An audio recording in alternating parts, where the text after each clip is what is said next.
Karamihan ba ng mga manloloko sa relasyon ay narcissist? Hindi lahat ng mga manloloko sa relasyon ay narcissist. Ang panloloko o cheating ay pwedeng magmula sa iba't ibang dahilan. At hindi ito otomatikong nangangahulugan na ang tao ay may narcissistic personality disorder or NPD. Narito ang ilang punto tungkol dito. Una, ang narcissism at cheating. Ang mga taong may matinding narcissistic traits ay may mas mataas ang posibilidad na magloko dahil sa kanilang kawalan ng empathy, labis na pangangailangan ng validation at pakiramdam na karapat-dapat sila sa lahat ng bagay. Madalas nilang hinahanap ang atensyon at paghanga mula sa iba, kaya't posibleng mahulog sila sa tukso ng panloloko. Pangalawa, hindi lahat ng cheater ay narcissist.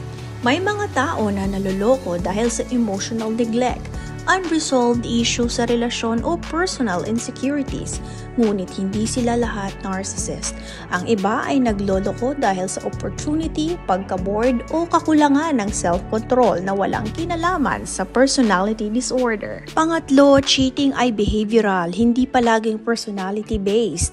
Ang panloloko ay isang desisyon o pagpili na ginagawa ng isang tao at maraming factors ang nakakaapekto rito, pwedeng environmental, emotional, or psychological.